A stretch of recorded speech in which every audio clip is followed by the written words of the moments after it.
Hello दोस्तों, नमस्कार। आपका हमारे यूट्यूब चैनल पर स्वागत है।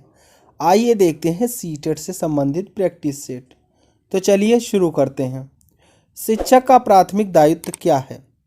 ऑप्शन है पाठ्यक्रम समाप्त करना, अनुशासन या लचीलापन या उत्कृष्ट शिक्षण। तो शिक्षक का प्राथमिक दायित्व उत्कृष्ट शिक्षण है। ऑप्शन डी आपका राइट आंसर हो जाएगा। आप अपने किस शिक्षक सहयोगी को अपना हितैषी मानते हैं? जो समय समय पर आपकी प्रशंसा एवं चापलूसी करे, जो समय समय पर आपके दुख दर्द बांटे, जो समय कुसमय घर आकर वक्त बर्बाद करे, या जो समय समय पर आपकी रुचि का साहित्य लाकर दे तथा ज्ञान चर्चा करे। तो आप अपने उसी शिक्षक को हितैषी मानेंगे जो समय समय पर आपकी रुचि का साहित्य लाकर दे तथा ज्ञान चर्चा करे। ऑप्शन डी आपका राइट आंसर हो जाएगा। प्रभावशाली शिक्षण के लिए अध्यापिका में होना चाहिए। तो टीचर में क्या होना चाहिए? भड़कीले वस्त्र? बिल्कुल नहीं। सभी विषयों का ज्ञान, पढ़ाने की इच्छा विधि या कठोर नियंत्रण की योग्यता। तो प्रभावशाली शिक्षण के लिए अध्यापक में होना चाहिए पढ़ाने की अच्छी विधि। ऑप्शन सी आपका राइट आंसर हो जाएगा। प्रतिदिन विलंब से आने वाली छात्रा को आप क्या कहेंगे? अगर आप टीचर हैं तो आपके कक्षा में अगर कोई छात्रा लेट आती है तो आपका क्या कारणों का पता लगाकर उसे नियमित बनाने का प्रयास करेंगे, या कठोर दंड प्रस्तावित करेंगी, या उसकी शिकायत प्रधानाचार्य से करेंगी, या नाम काटकर विद्यालय से निकाल देंगी। तो प्रतिदिन विलंब से आने वाली छात्रा को आप कारणों का पता लगाकर उसे नियमित बनाने का प्रयास करेंगे। ऑप्शन ए आपका राइट आंसर हो जाएगा। किसी विषय का अध्यापन करने का तात्पर्य है। ऑप्शन है विषय वस्तु का जीवन में प्रयोग, उसे छात्रों के अनुभव में जोड़ना, या विषय वस्तु में तर्कसंगत सह संबंध पैदा करना, या विषय का सीखना रुचिकर बनाना। तो किसी विषय का अध्यापन करने का तात्पर्य उसे छात्रों के अनुभवों से जोड़ना है। ऑप्शन बी आपका राइट आंसर हो जाएगा। सामूहिक चेतना से अभिप्राय है। तो सामूहिक चेतना से अभिप्राय समाज के प्रति परिणाम की सजगता है। ऑप्शन सी आपका राइट आंसर हो जाएगा। कौन सा संप्रत्यय व्यक्ति पशु के लक्षणोन्मुखी व्यवहार को अभिव्यक्त करता है? तो प्रेरणा संप्रत्यय व्यक्ति के पशु के लक्षणोन्मुखी व्यवहार को अभिव्यक्त करता है। ऑप्शन डी आपका राइट आंसर हो जाएगा। प्रेरणा लक्षणोन्मुखी बनाने के लिए साथ साथ क्या मुक्त करती है? तनाव से, या अभिमान से, या शक्ति से, या फिर ज्ञान से। तो यह तनाव से में मुक्त करती है। ऑप्शन ए आपका राइट आंसर हो जाएगा। निम्नलिखित में से कौन सा कौशल विज्ञान सीखने में अच्छा नहीं है? उपकरणों को सेट करना, या अवलोकन, या सुनना, या निष्कर्ष निकालना। तो निम्नलिखित में से सुनना विज्ञान सीखने में अच्छा नहीं है, क्योंकि इसका प्रैक्टिकल होना चाहिए। ऑप्शन सी आपका राइट आंसर हो जाएगा। निम्नलिखित में अध्येता के लिए सूचना प्रसारण का सर्वोत्तम साधन कौन सा है? अधिगम श्रेष्ठन, शिक्षक, माध्यम, या फिर संवाद। तो निम्नलिखित में अध्येता के लिए सूचना प्रसारण का सर्वोत्तम साधन अधिगम संवेष्टन है। ऑप्शन ए आपका राइट आंसर हो जाएगा। भारत सरकार की शिक्षा नीति शिक्षा को मानती है, क्या मानती है? पूंजी निवेश, आमदनी का साधन, व्यय, या उपभोक्ता सामग्री। तो भारत सरकार की शिक्षा नीति शिक्षा को व्यय मानती है। ऑप्शन सी आपका राइट आंसर हो जाएगा। अध्यापक को सामाजिक कार्यकलाप में हिस्सा लेना चाहिए केवल तभी जब आवश्यकता हो, या कभी कभी, या बार बार, या कभी नहीं। तो अध्यापक को सामाजिक कार्यकलाप में बार बार हिस्सा लेना चाहिए। ऑप्शन सी आपका राइट आंसर हो जाएगा। अध्यापक के आत्मविश्वास के लिए क्या आवश्यक है? उसका अमीर होना, उसके विषय पर उसकी पकड़, या उसका सामाजिक होना, या उसका आकर्षक व्यक्तित्व। तो अध्यापक के आत्मविश्वास के लिए सबसे आवश्यक उसके विषय पर उसकी पकड़ होनी चाहिए। ऑप्शन बी आपका राइट आंसर हो जाएगा। शिक्षण कार्य के लिए निम्नलिखित में से कौन सबसे अधिक निर्णायक है?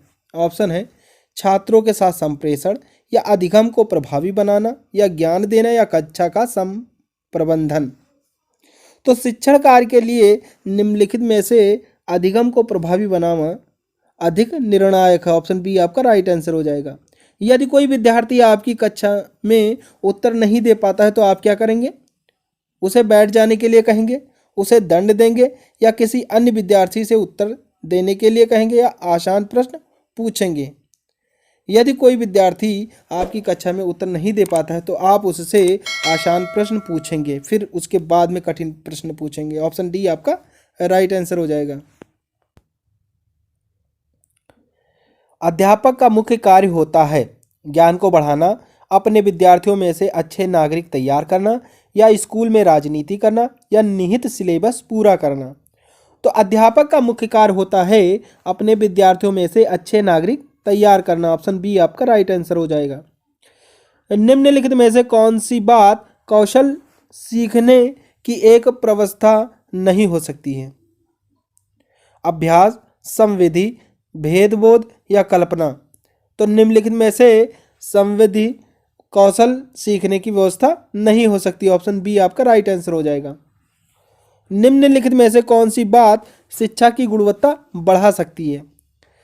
नैदानिक व उपचारिक शिक्षण, 1 घंटे का कार्यकाल बढ़ाकर, या सेवाकालीन अध्यापक प्रशिक्षण, या सहायक पाठ्यपुस्तकों द्वारा। तो निम्नलिखित में से सेवाकालीन अध्यापक प्रशिक्षण द्वारा शिक्षा की गुणवत्ता बढ़ाई जा सकती है। ऑप्शन सी आपका राइट आंसर हो जाएगा।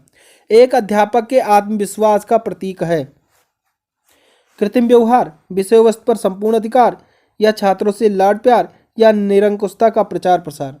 तो एक अध्यापक के आत्मविश्वास का प्रतीक विषय वस्तु पर संपूर्ण अधिकार है। ऑप्शन बी आपका राइट आंसर हो जाएगा।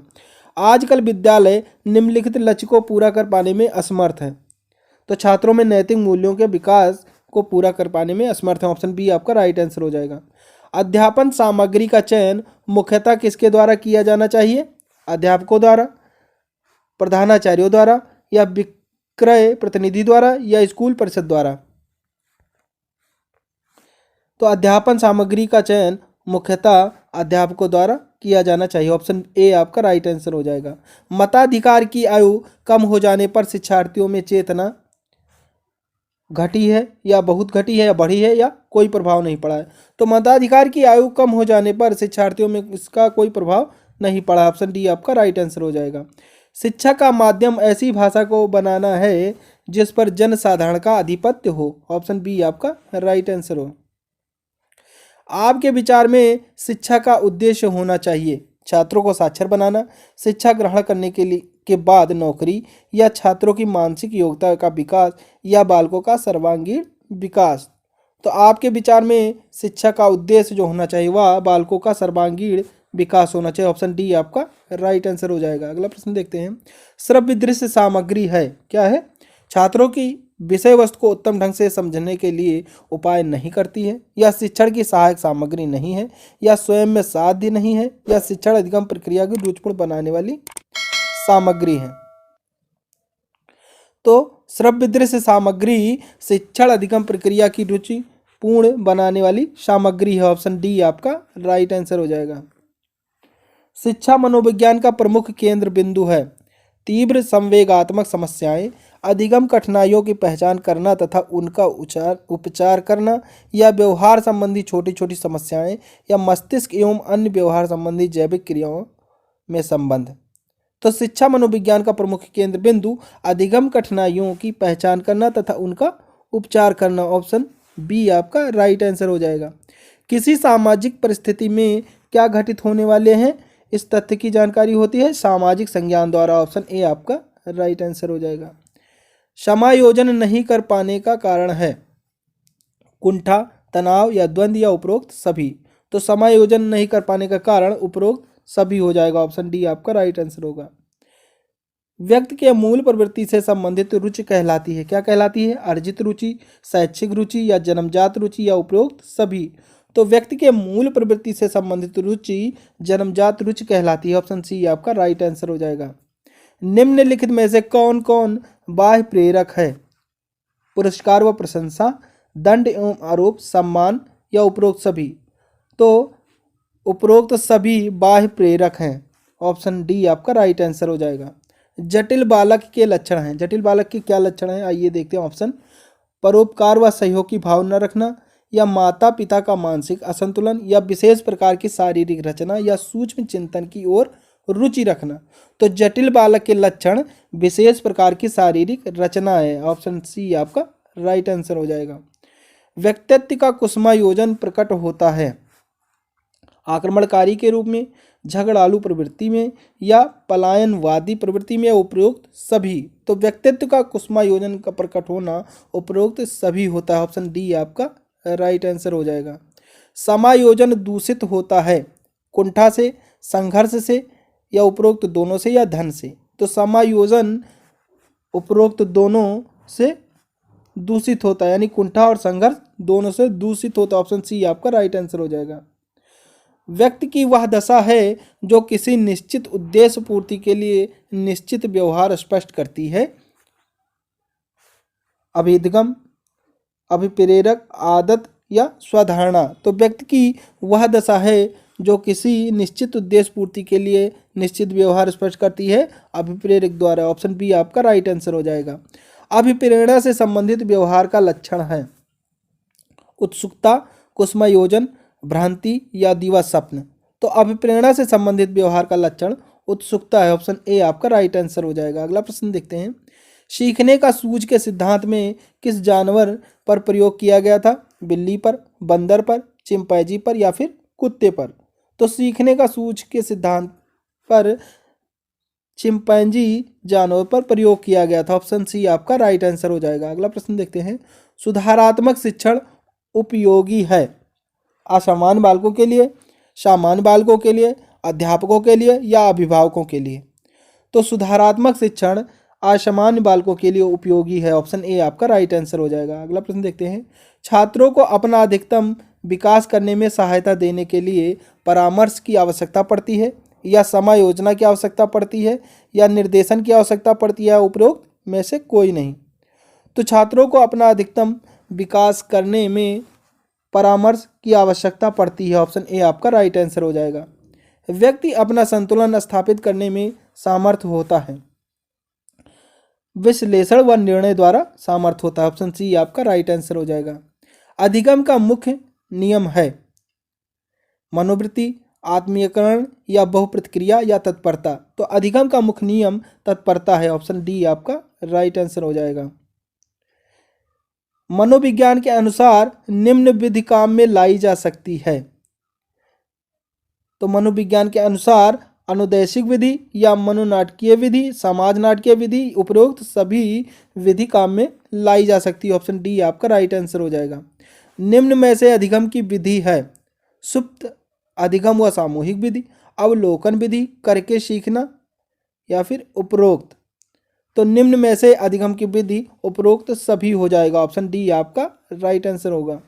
प्रतिभाशाली बालकों की समस्या है स्कूल विषयों और व्यवसायों के चयन की समस्या, गिरोहों में शामिल होना, अध्यापन विधियां या उपरोक्त सभी? तो प्रतिभाशाली बालकों की समस्या उपरोक्त सभी हो जाएगा। ऑप्शन डी आपका राइट आंसर होगा। मंद बुद्धि बालकों की विशेषता नहीं है, नहीं पूछ रहा है। शारीरिक दोष, सीखने की गति मंद या अमूर्त, चिंतन का अभाव या मौलिकता? तो मंद बुद्धि बालकों की विशेषता मौलिकता नहीं है। ऑप्शन डी आपका राइट आंसर हो जाएगा। प्रतिभाशाली बालकों की शिक्षण विधि है संपन्नीकरण, गतिवर्धन, विशिष्ट कक्षाएं, उपरोक्त सभी? तो प्रतिभाशाली बालकों की शिक्षण विधि उपरोक्त सभी हो जाएगा। ऑप्शन डी आपका राइट आंसर हो जाएगा। नेक्स्ट क्वेश्चन देखते हैं। जटिल बालकों के दो प्रकार किस विद्वान द्वारा बताए गए हैं? बर्ट द्वारा, स्किनर द्वारा, फ्रायड द्वारा? इनमें से कोई नहीं। तो जटिल बालकों के दो प्रकार बर्ट द्वारा बताए गए हैं। ऑप्शन ए आपका राइट आंसर हो जाएगा। शिक्षक के कार्यों का सही मूल्यांकन होता है किसके द्वारा? अधिकारियों द्वारा, छात्रों द्वारा, प्रधानाचार्य द्वारा, अभिभावकों द्वारा? तो शिक्षक के कार्यों का सही मूल्यांकन छात्रों द्वारा होता है। ऑप्शन बी आपका राइट आंसर हो जाएगा।